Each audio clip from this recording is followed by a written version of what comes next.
அனைவருக்கும் வணக்கம். நான் உங்கள் 5ஆம் தலைமுறை ஜோதிடர் ராம்குமார் ராஜேந்திரன்.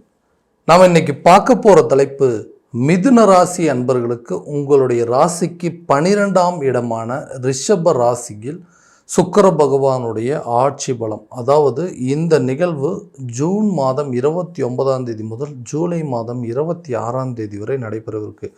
இந்த சுக்கிர பகவானுடைய பெயர்ச்சி உங்களுடைய ராசிக்கு 12 மற்றும் 5ஆம் இடத்திற்கான அதிபதி இந்த சுக்கிர பகவான்.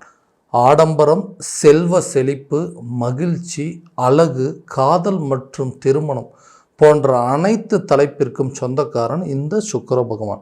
இந்த சுக்கிர பகவான் உங்களுடைய ராசிக்கு 12ஆம் இடத்திற்கு பெயர்ச்சி அடைய இருக்காருங்க.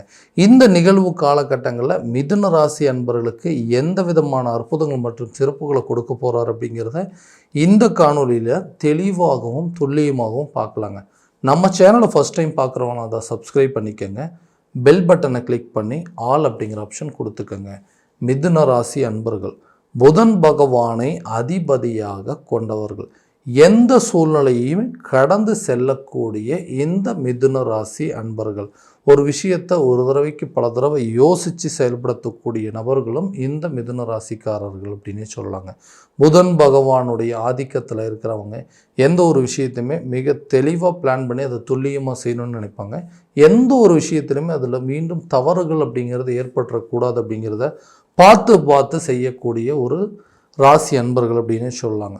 இந்த ராசிக்காரர்கள் தன்னுடைய வாழ்க்கையில் தான் இழந்த விஷயங்கள் அப்படின்னு பார்த்திங்கன்னா தன்னுடைய நேரத்தையும் காலத்தையுமே ரொம்ப அதிகமாக இழந்துட்டேன், நிறைய பண கஷ்டத்தையும் மன கஷ்டத்தையும் தான் சந்திக்கக்கூடிய ஒரு தருணமாகவே இருந்துகிட்ருக்குங்க. கொஞ்ச நாளாக என்ன நடந்ததுனே தெரியல, என்னுடைய நேரங்காலங்கள் எதுவுமே எனக்கு சாதகமான விஷயமாகவே ஏற்படவே இல்லைங்க. எல்லா விதத்துலேயும் துரோகத்தை சந்திச்சிட்டேன். பெற்றவங்களோட இருக்கட்டும், அதே மாதிரி கூட பிறந்த சகோதரன் சகோதரிகளாக இருக்கட்டும், அல்லது உறவினர்களாக இருக்கட்டும், நண்பர்களாக இருக்கட்டும், எல்லா விதத்துலேயுமே பெரிய சங்கடங்களையும் துரோகங்களையும் பகைகளை மட்டுமே சந்திக்கக்கூடிய ஒரு நிலை அப்படிங்கிறது ஏற்பட்டுருச்சுங்க.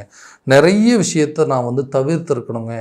இந்த விஷயத்தை நான் அன்றைக்கி செய்யாமல் விட்டுருந்தேன்னா இன்றைக்கி நான் இருக்கக்கூடிய லெவல், நான் இன்றைக்கி அனுபவிக்கக்கூடிய கஷ்டங்கள் அப்படிங்கிறது ஒன்று இருந்திருக்காதுங்க. எல்லா தப்புக்கும் காரணம் நான் தான் அப்படிங்கிறது எனக்கு நல்லாவே தெரியுது. ஏன்னா நான் மட்டும் இந்த இடத்துல கரெக்டான விதத்தில் நான் யோசிச்சிருந்தேன் அப்படின்னா இன்றைக்கி இந்த அளவுக்கு என்னோடய சூழ்நிலைகள் அப்படிங்கிறது மாறி இருக்காதுங்க. எல்லாத்துக்கும் காரணமே நான் தான் அப்படின்னு சொல்கிறது. நான் நிறைய பேர்த்துக்கு நல்லது மட்டும்தான் பண்ணாங்க. ஆனால் எல்லாருமே எனக்கு துரோகத்தை மட்டுமே செஞ்சிட்ருக்காங்க. எடுத்த முடிவுகள் எல்லாம் எனக்கு எதிர்மறையாகவே நடந்துகிட்ருக்கு. எதுவுமே எனக்கு சாதகமாகவே இல்லைங்க. எல்லா நேரத்துலையும் ஒரு தடுமாற்றம் அப்படிங்கிறது இருக்குது. ஒரு பயம், பதட்டம், தேவையில்லாத மன உளைச்சல்கள், நிறைய குழப்பங்கள் அப்படிங்கிறது இருக்குதுங்க. சரியான வழிகாட்டி அப்படிங்கிறது யாருமே இல்லை. எனக்கு உதவி செய்யலைனாலும் பரவாயில்ல, அட்லீஸ்ட் நீ இந்த மாதிரி பண்ணு, நீ பண்ண தப்பு இது திருத்திக்கிறதுக்கு ஒரு வாய்ப்பு இருக்குது, இந்த மாதிரி பண்ணிங்கன்னா இந்த தப்புகள் மறுபடியும் நடக்காது அப்படின்னு சொல்லி அட்லீஸ்ட் ஒரு வழிகாட்டுறதுக்கு ஒரு வழிகாட்டி அப்படிங்கிறது யாருமே இல்லைங்க. உதவி செய்ய யாரும் இல்லை. கூட பழகினவங்களே துரோகம் பண்ணுறாங்க. யாருமே இல்லாமல் தனிமரம்னு இருக்கக்கூடிய ஒரு நிலை. தேவையில்லாத எல்லா விஷயத்துக்கும் என்ன தப்பாக பேசுகிறாங்க, எல்லாத்துக்கும் காரணம் நீ தான் தப்பு பண்ண, உன்னால தான் இது நடந்ததுன்னு சொல்லி குறைகளை மட்டுமே சொல்லிகிட்டு இருக்கிறாங்களே தவிர அந்த குறைகளை திருத்துறதுக்கு உண்டான வாய்ப்புகள் அப்படிங்கிறது யாருமே கொடுக்கவே மாட்டேங்கிறாங்க. இந்த நிலை வேலை செய்கிற இடத்துலையும் சரிங்க, பெரிய போராட்டம், ஒரு தொழில் பண்ணுறதுல நிறைய நஷ்டங்கள், அடுத்தது என்ன பண்ண போகிறோம் அப்படின்னு தெரியாத ஒரு நிலை, வரவேண்டிய தொகைகள் அப்படிங்கிறது வரலைங்க. கூட இருந்தவங்க கூட விட்டுட்டு போயிட்டாங்க. நான் எதிர்பார்த்த நபர்கள் அப்படிங்கிறது என் பக்கத்தில் இல்லை. கண்டிப்பாக அவங்கெல்லாம் இருந்திருந்தாங்களா இன்றைக்கி இந்த நிலை இருந்திருக்காது. ஸோ எனக்கு உதவிகள் அப்படிங்கிறது எந்த இடத்துலையும் கிடைக்காமல் இருக்கிறதுக்கு உடல் ரீதியாக பாதிப்புகள், நிறைய பாதிப்புகள், தூக்கமே இல்லாத அளவுக்கு சில சூழ்நிலைகள், இந்த மாதிரி நிறைய பிரச்சனைகளை மட்டுமே சந்திச்சிட்ருக்கோங்க. இந்த நிலைகள்லாம் மாறவே மாறாத. எனக்குன்னு ஒரு அதிர்ஷ்ட காலங்கள், ஒரு யோக காலங்கள் வரவே வராதான்.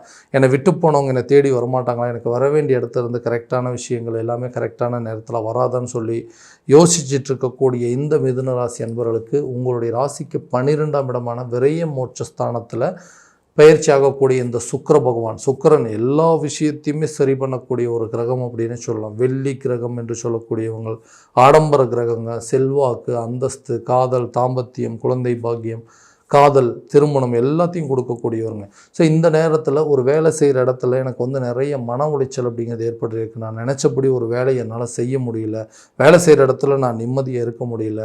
அங்கே எந்த ஒரு பலனுமே இல்லை. என்னுடைய பலத்தை மட்டுமே பயன்படுத்துகிறாங்களே தவிர எனக்கு கொடுக்க வேண்டிய ஒரு அந்தஸ்து அப்படிங்கிறது கிடைக்க மாட்டேங்குது.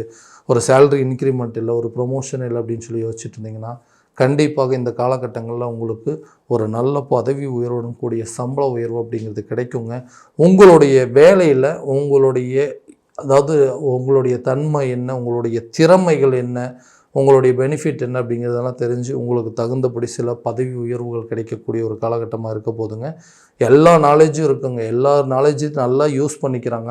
ஆனால் எனக்கு கொடுக்க வேண்டிய ஒரு வாய்ப்பு அப்படிங்கிறது சரியான விதத்தில் கொடுக்கல அப்படின்னா நிச்சயமாக இந்த காலகட்டங்களும் அதுக்குண்டான ஒரு அந்தஸ்து கிடைக்கக்கூடிய ஒரு தருணமாக இருக்க போது. பிஸ்னஸ் அப்படிங்கிறது ஒன்று பண்ணிகிட்டு இருக்கங்க, அந்த பிஸ்னஸில் எந்த விதத்துலையும் ப்ராஃபிட் அப்படிங்கிறதே இல்லை.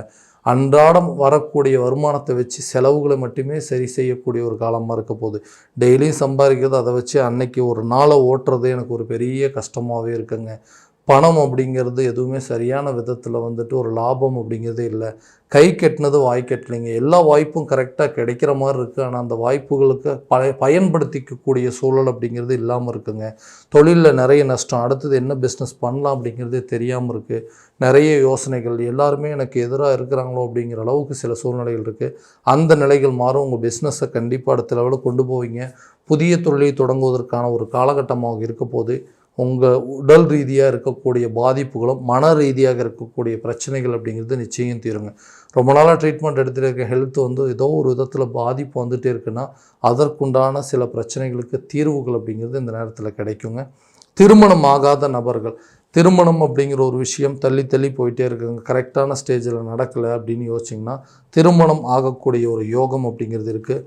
பிரிந்து சென்றவர்கள் கூட ஒன்று சேரக்கூடிய காலகட்டங்கள். ரொம்ப நாளாக ஒரு ரிலேஷன்ஷிப்பில் இருந்தாங்க, அது என்ன நடந்ததுன்னே தெரியல, இன்றைக்கி எல்லாமே எங்களுக்கு ஆப்போசிட்டாகவே போயிடுச்சு. ஒன்றுமே இல்லை, சம்மந்தமே இல்லாத நபர்களுடைய பேச்சுக்களை கேட்டு இன்றைக்கி நாங்கள் 2 பேரும் பிரிந்து வாழக்கூடிய ஒரு நிலை வந்துருச்சுங்க. இந்த உறவுகளை வந்து அடுத்தது திருமண லெவலுக்கு கொண்டு போகலாம் அப்படிங்கிற அளவுக்கு சூழ்நிலைகள் கூட இல்லை.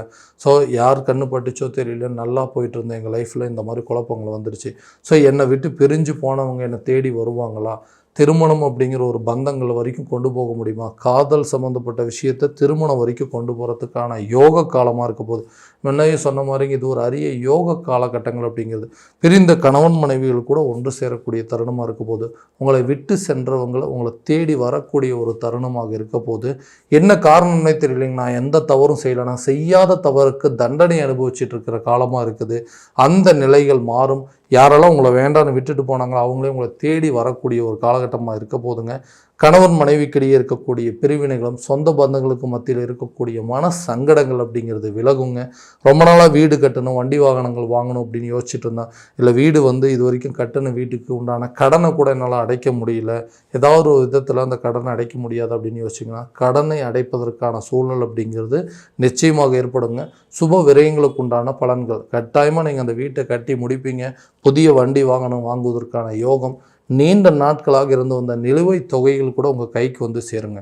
ரொம்ப எதிர்பார்த்துட்ருக்கேன், அந்த பணம் வந்ததுன்னா எனக்கு என் வீட்டை கட்டி முடிச்சிடும், அல்லது புதுசாக எனக்குன்னு வரக்கூடிய சொத்துக்கள், ஒரு ப்ராப்பர்ட்டி வந்து விலைக்கு வருது, அதை வாங்குவேன், ஒரு வண்டி வாகனம் வாங்குவதற்கான யோகங்கள், எங்கிட்ட இருக்கிற கடன் பிரச்சனை அப்படிங்கிறதே தீருங்க. இந்த பணத்தை தான் எதிர்பார்த்துருக்கேன், இந்த பணம் கிடைச்சதுன்னா கண்டிப்பாக இந்த பிரச்சனை தீந்துரும்னா சுக்கிரன் கட்டாயமாக உங்களுக்கு செல்வாக்கை கொடுக்கக்கூடிய ஒரு கிரகம், உங்களுக்கு மற்றவங்க மத்தியில் ஒரு அந்தஸ்தை கொடுக்கக்கூடியது, மகிழ்ச்சியை கொடுக்கக்கூடியதுங்க. இந்த மாதிரி ஒரு கிரகங்கள் உங்களுக்கு ராசிக்கு வந்து 12ஆம் இடத்துல வந்துட்டு பயிற்சி அடைஞ்சு அதுவும் ஆட்சி பலம் பெற்று உட்காரும்போது எல்லாமே அது ஒரு அரிய வகையான யோக காலமாக மாறப்பட போகுதுங்க. தந்தை வழி அல்லது தாய் வழி சொத்துக்கள் கூட கிடைப்பதற்கான யோக காலமாக இருக்க போது இந்த சுக்கிர பகவானுடைய பயிற்சிங்க. ஆரோக்கியத்தில் நல்ல ஒரு முன்னேற்றம் அப்படிங்கிறது இருக்குங்க. ரொம்ப நாளாக இருந்து வந்த ஹெல்த் பிரச்சனை அப்படி கொஞ்சம் கொஞ்சமாக விலகுங்க. அதுக்குண்டான ட்ரீட்மெண்ட் எடுக்கிறதுக்கான சூழல் அப்படிங்கிறது ஏற்படக்கூடிய ஒரு காலமாக இருக்க போகுது.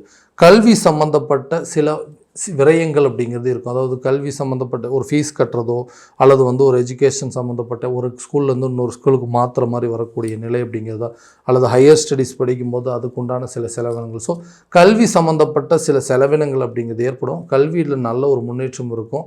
நல்ல லக்ஸுரியான ஒரு அமைப்புகள் அப்படிங்கிறது, அதாவது தான் படிக்கக்கூடிய காலேஜாக இருக்கட்டும், ஸ்கூலாக இருக்கட்டும், தன்னுடைய எஜுகேஷன் லெவலாக இருக்கட்டும், தான் விருப்பப்பட்ட மாதிரி படிக்கக்கூடிய ஒரு காலகட்டங்கள் அப்படிங்கிறது உருவாக போகுதுங்க. ஸோ இது வரைக்கும் நம்ம பார்த்தது எல்லாமே கோச்சார ரீதியான பலன்கள் மட்டும்தாங்க. இந்த பலன்கள் அனைத்து உங்களுக்கும் நடக்குமானால் உங்களுடைய சுய ஜாதகத்தை முழுமையான விதத்தில் தெரிஞ்சுக்கிட்டு அதில் உள்ள திசா புத்திகள் எப்படி இருக்குது அப்படிங்கிறத பார்த்துட்டு அதற்குண்டான முயற்சிகள் எடுக்கும்போது கண்டிப்பாக நல்ல ஒரு விதமான பலன்கள் அப்படிங்கிறது உங்களுக்கு கிடைக்குங்க. உங்கள் ஜாதகத்தை எங்கிட்ட பார்க்கணும் அப்படின்னு விருப்பப்பட்டீங்கன்னா கீழே தெரியிற நம்பருக்கு கான்டாக்ட் பண்ணி அப்பாயின்மெண்ட் ஃபிக்ஸ் பண்ணிக்கோங்க. அப்படி இல்லையா உங்களோட ஜாதகத்தை வாட்ஸ்அப் மூலமாக அனுப்பிச்சி வச்சிங்க அப்படின்னா தெளிவான முறையில் கணிச்சு துல்லியமான பலன்கள் அப்படிங்கிறது உங்களுக்கு தெரியப்படுத்தப்படுங்க. மீண்டும் அடுத்த காணொளியில் உங்களை சந்திக்கும் வரை உங்களிடமிருந்து விடைபெறுவது உங்கள் ராம்குமார் ராஜேந்திரன். நன்றி.